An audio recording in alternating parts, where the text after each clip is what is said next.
श्रीराम समर्थ श्रीराम।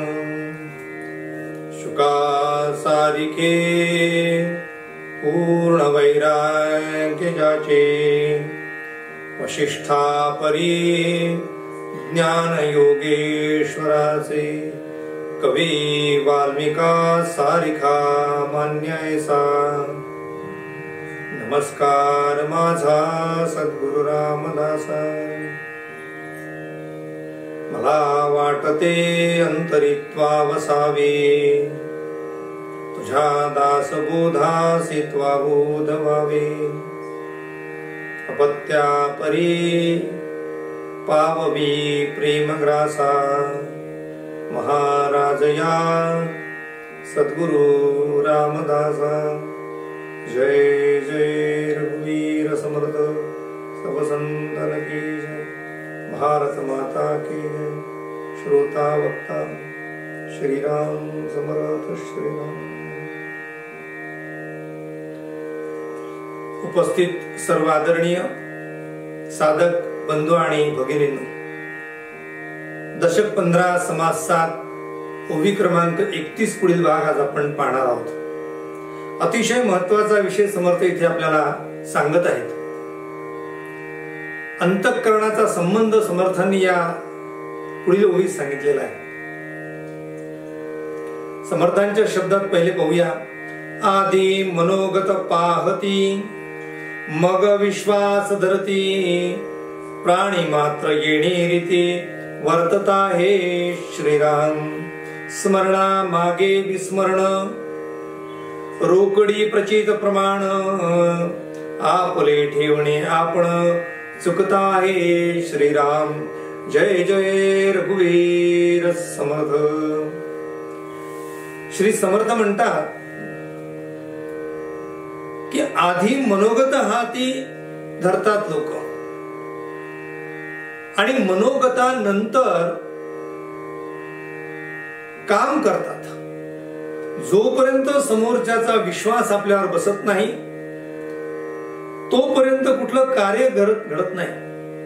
म्हणून समर्थांनी या ओवीमध्ये स्मरणामागे विस्मरण, रोकडी प्रचित प्रमाण, आपले ठेवणे आपण चुकत आहे, दोन्ही बाबतीत विचार करा।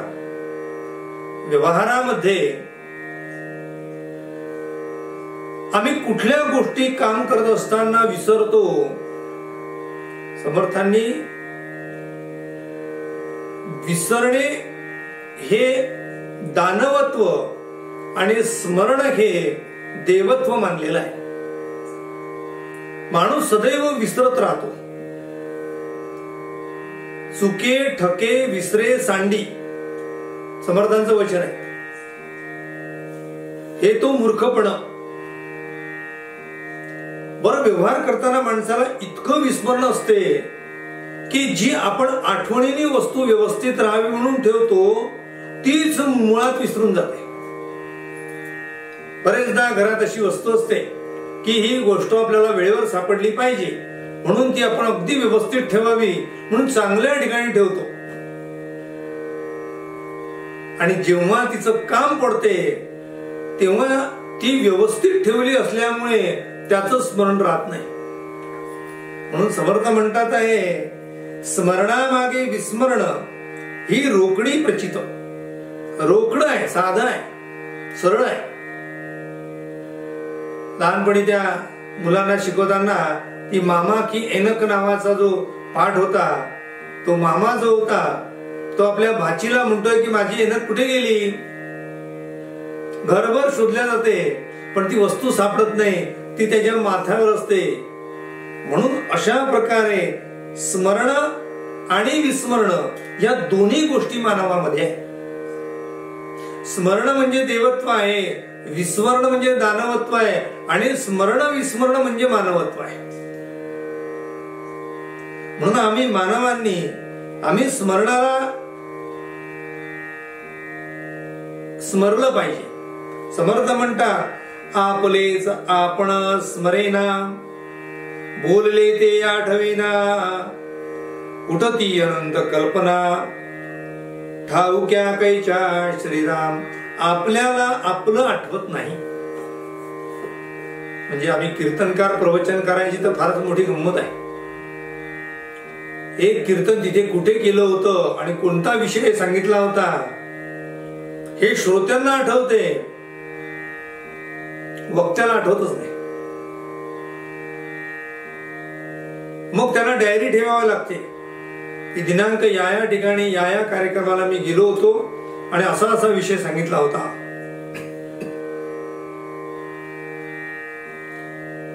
स्मरण ठेवणे, पाठांतर हा विषय आहे.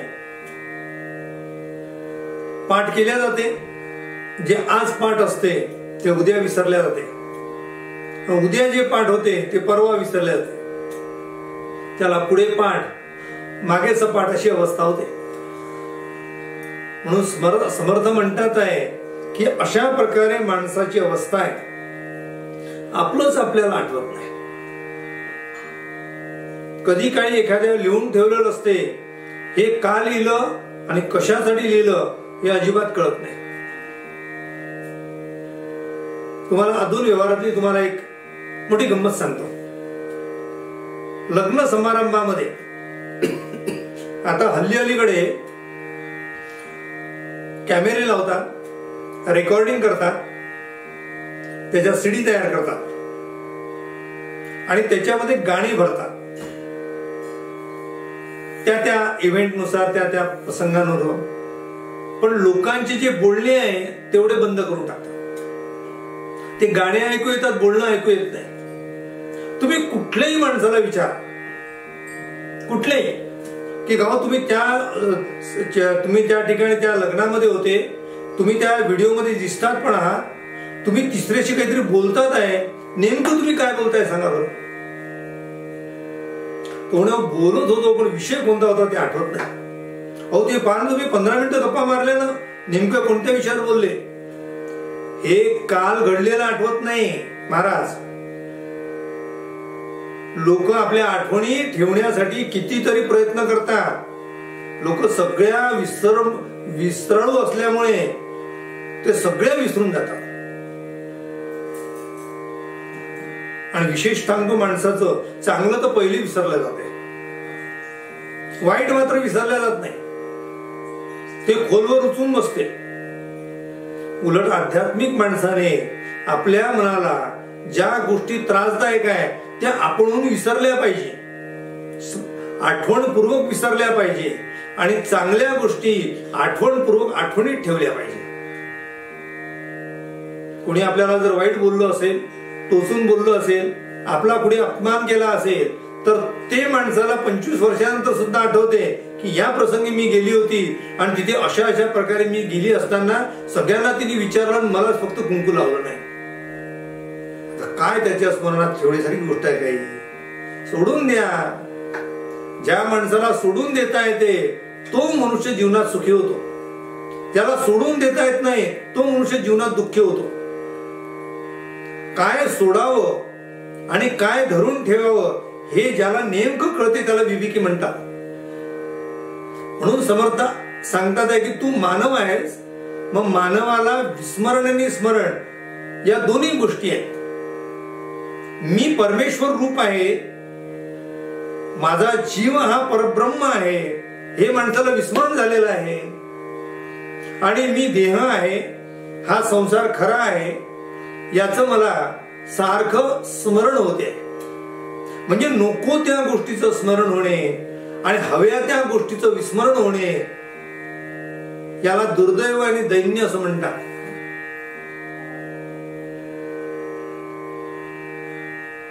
आम्ही मुलांना म्हणतो ना, अरे अभ्यास करा, अभ्यासातलं लक्षात ठेवा. मुलांच्या अजिबात लक्षात राहत नाही. परीक्षेच्या दिवसात घोट्या केलेल्या गोष्टी सुद्धा परीक्षेत आठवत नाही. पण त्यांना म्हटलं चित्रपटाचं गाणं आठवा बरं, तो त्या चित्रपटाचं गाणं आठवतो. कोणत्या हिरोईनने गायलं, कोणत्या हिरोईनसाठी गायलं, कोणत्या म्हणजे त्यांनी युनिफॉर्म मध्ये घातलं, कोणत्या प्रसंगी गायलं, त्याचा डायरेक्टर कोण होता, त्याचा कंपोजर कोण होता, त्याचा संगीतकार कोण होता, सगळ्या गोष्टी त्याला आठवतात. हे काय नाही आठवत रे बाबा. याचा अर्थ आहे की माणूस ज्या गोष्टी आठवणीत ठेवायला पाहिजे त्या न ठेवता भलत्याच गोष्टी आठवणीत ठेवतो. म्हणून समर्थ इथे आग्रहपूर्वक सांगतात आहे की तू ते लक्षात ठेव. ऐसे हे चंचल चक्र काही नीट काही वक्र झाला रंक अथवा शक्र तरी स्मरणा स्मरणे स्मे श्रीराम. स्मरण आणि विस्मरण याचा संधी समर्थांनी इथे केलाय. स्मरणा स्मरणे, एक स्मरण आहे दुसरं विस्मरण आहे, त्या दोघांनी मिळून स्मरणा स्मरणे दोन शब्द आलेले आहे. रंक म्हणजे गरीब, गरीबाच्या मनामध्ये सुद्धा स्मरण आणि विस्मरण आहे. आणि तो इंद्र जरी झाला म्हणजे राजा जरी झाला, शक्र जरी असला तरी त्याच्या मनामध्ये स्मरण आणि विस्मरण आहे. म्हणजे कोणी स्मरण आणि विस्मरणातून सुटलेलं नाहीये. जगाच्या पाठीवरचा कुठलाही मानव तो स्मरण आणि विस्मरणाशिवाय सुटला नाही. त्याला काही आठवते, काही आठवत नाही. मला सगळं आठवते असं कोणी खात्रीलायक सांगू शकत नाही. आणि सगळं विसरलं असंही कधी होत नाही.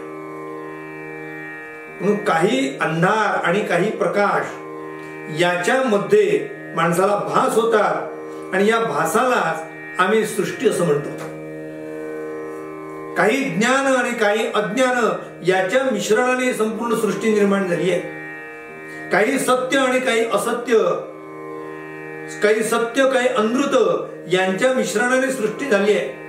मग अनृत आम्ही बाजूला केलं तर सत्य सगळं लक्षात येईल, किंवा सत्य सगळं लक्षात आल्यानंतर अनृत आपल्याला टाकून देता येईल. म्हणून समर्थ असं म्हणतात आहे की माणूस झाला की त्याला काही आठवते आणि काही विसरले जाते. म्हणून त्याचं स्पष्टीकरण समर्थ पुढे करतात. स्मरण म्हणजे देव, विस्मरण म्हणजे दानव, स्मरण विस्मरणे मानव वर्तती आता श्रीराम. म्हणून स्मरण म्हणजे देव आहे. स्मरण देवाचे करावे म्हणजे आम्ही ज्या ज्या ठिकाणी भगवंताचं स्मरण करतो ते खरं स्मरण आहे. आणि बाकी जे सगळं व्यवहारातलं जे स्मरण करतो अर्थात ते विस्मरण करायला पाहिजे, ते दानवत्व आहे. माणसामध्येच देवत्व आहे, माणसामध्ये दानवत्व आहे. माझ्यामध्ये स्मरण पण आहे, माझ्यामध्ये विस्मरण पण आहे. म्हणून समर्थ म्हणतात स्मरण म्हणजे देव आणि विस्मरण म्हणजे दानव. मग मानव म्हणजे काय? स्मरण विस्मरणे मानव. स्मरण आणि विस्मरण या दोन्ही गोष्टी एकत्र येतात आहे. वर्तती आता. समर्थांनी त्याची अधिक स्पष्टता पुढच्या 4 ओळीत केलेली आहे. म्हणून देवी आणि दानवी संपत्ती द्विधा जाणावी, प्रचित मानवी आणावी विवेके सहित श्रीराम. विवेकाने विचार करा की माणसामध्ये 2 प्रकारच्या संपत्ती आहेत. जो विषय भगवद्गीतेमध्ये 16व्या अध्यायात आलेला आहे. दैवी संपत्ती आणि असुरी संपत्ती. दैवी संपत्ती आणि दानवी संपत्ती, संपत्ती द्विधा जाणावी. 2 प्रकारच्या संपत्ती आहे. जी दानवी संपत्ती आहे ती विस्मरणाची आहे आणि दैवी संपत्ती आहे ती स्मरणाची आहे. आम्ही चांगल्या गोष्टी आठवणे याचा अर्थ देवत्व प्रकट करणे आहे. वाईट गोष्टी विसरणे म्हणजे देवत्व प्रकट करणे आहे. त्यात उलट जर आम्ही पकडलं की आम्हाला वाईट गोष्टी आठवणे आहे याचा अर्थ दानवत्व प्रकट करणे आहे. चांगल्या गोष्टी विसरणे आहे म्हणजे दानवत्व प्रकट करणे आहे. म्हणून माणसाने जीवनामध्ये वाईट आहे ते विसरलं पाहिजे, चांगलं आहे ते आठवलं पाहिजे. तीच तर दैवी संपत्ती आहे. दैवी संपत्तीचे एकूण 26 गुण दिलेले आहेत. आता ते सांगत असणार नाही. आणि तसे दानवीय संपत्तीचे सांगितलेले आहे. दैवी संपत्ती आणि असुरी संपत्ती हा विषय आपण दासबोध जेव्हा पाहिला त्यामध्ये आपण काही ठिकाणी घेतलेला आहे. म्हणून समर्थ म्हणतात आहे की तुझ्यामध्ये ते दोन्ही गुण आहेत. दैवी आणि दानवी संपत्ती दिला जाणावी, प्रचित मानवी आणावी विवेकी सहित. मग विचार करा की आम्ही कुठल्या गोष्टी केल्या पाहिजे. माहे तडकणे म्हणजे मगर मिठीत जाणे आहे. त्या मगरीच्या मिठीमध्ये जो जाईल तो सुटत नाही. ते गजेंद्र मोक्षाची कथा सगळ्यांना माहिती आहे, मी सांगत बसणार नाही. ती रूपकात्मक कथा लक्षात घ्या. त्या जीवाला त्या मायारूपी मगरीने धरून ठेवलेला आहे. आता ती मगर एवढी बलवंत आहे की ती कुठल्याही पद्धतीने त्या जीवाला सोडत नाहीये. मग त्याने काय करावं, त्या जीवाने काय करावं, तळमळ काय करावी, मगर मिठीतून सुटणे यासाठी स्मरण करावं देवाचं. जसं गजेंद्राने गजेंद्र मोक्षासाठी भगवंताचं स्मरण केलं. जेव्हा आम्ही स्मरण करू त्यावेळेस आम्हाला ही माया सुटेल आमच्या हातून. आम्ही त्याचं स्मरण नाही करणार तर माया सुटणार नाही. कारण माया कशी आहे, मागे म्हटलं होतं, माया करंटी नरकस्य अंडी तपो विखंडी सुकृतस्य भंडी. सगळे पुण्य क्षय होता या मायेमध्ये अडकलं की. अत्यंत आपल्याला त्रस्त करणारी आहे ती. बरं, तिच्याबद्दल इतकं आकर्षण आहे. रूपासक्ती गुणासक्ती ही इतकी माणसाला झालेली आहे की त्या आसक्तीमध्ये मनुष्य संपूर्ण मानवी जीवन व्यर्थ घालवतो. म्हणून समर्थ इथे म्हणतात की तू ऐक, दैवी गोष्टी आहेत त्या स्वीकार. दंभो दर्पो अभिमानश्च क्रोधो क्रोध पारुषमेव च अज्ञानं चापि जातस्य पार्थं संपदिमासुरीं. आसुरी संपत्ती ज्या 6 सांगितल्या त्यातला पहिला दिलाय दंभ. दर्प म्हणजे घमेंड, अभिमान, क्रोध, कठोरता आणि अज्ञान. या 6 गोष्टी ज्या आहेत त्या दानवी आहेत. म्हणून त्या दानवी गोष्टी आहेत त्या तुम्हाला सोडता आल्या पाहिजे. समर्थ पुढे सांगतात आहे, हे करण्यासाठी काय कर बाबा, विवेके विवेक जाणावा, आत्म्याने आत्मा ओळखावा, नेत्रे नेत्रची पहावा, दर्पणीचा श्रीराम, स्थूळे स्थूळ खाजवावे, सूक्ष्मे सूक्ष्म समजावे, खुणेने खुणेसी बाणावे, अंतर्यामी श्रीराम, विचारे जाणावा विचार, अंतरे जाणावे अंतर, अंतरे जाणावे परांतर, होऊनिया श्रीराम. जय जय रघुवीर समर्थ. किती सुंदर, किती सोप्या शब्दात समर्थ सांगतात आहे. समर्थ म्हणतात विवेकाने विवेक समजून घ्या. अविवेकी माणसाला विवेक समजत नाही. जो विवेकी आहे त्याला विवेक कळतो. जो शहाणा आहे त्याला अधिक शहाणा होता येते. आमच्या अंतरी असलेल्या आत्म्यानेच आम्हाला इतर आत्म्यांची कल्पना येऊ शकते. अंतरानेच अंतर जाणता येते. अंतर म्हणजे मन, अंतर म्हणजे अंतःकरण. म्हणून नेत्राने नेत्र पाहावा दर्पणीचा. तुम्ही म्हणाले काहीतरी सांगता सर, काहीतरी बोलता. तुम्ही आरसा काढा, आरशासमोर तुम्ही उभे राहा.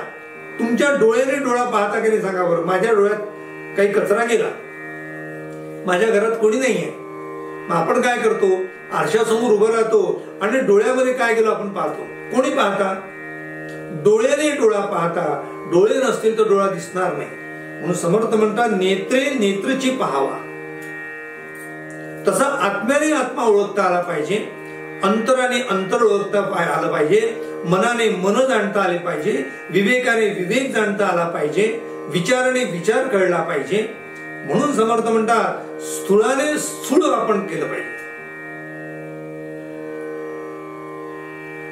एक स्थूल आहे, समर्थ म्हणतात स्थूळ आहे, स्थूळ खाजवावे. हाताने हात खाजवतो.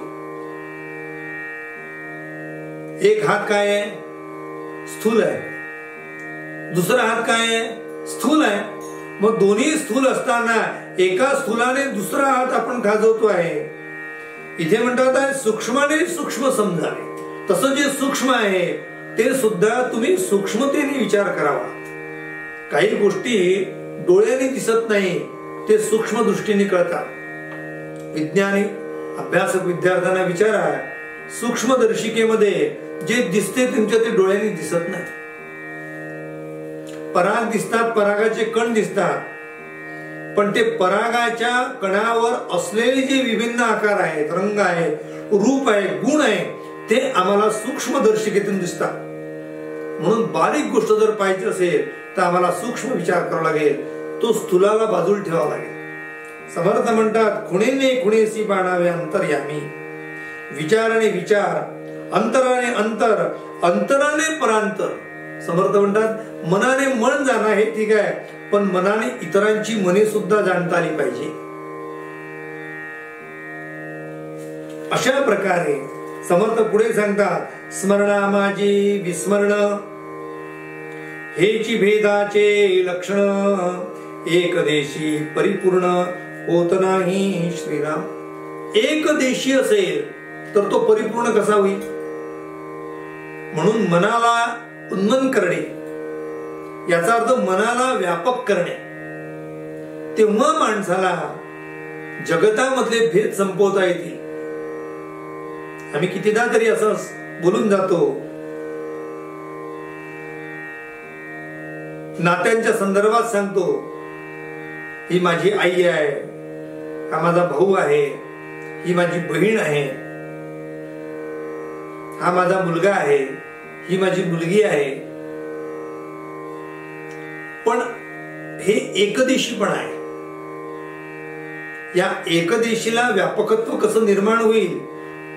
जेव्हा माझ्या आईच्या वयाच्या सगळ्या स्त्रिया या मला आईच दिसतील, आई समान नाही, आईच वाटतील, तेव्हा त्याला व्यापकत्व येईल.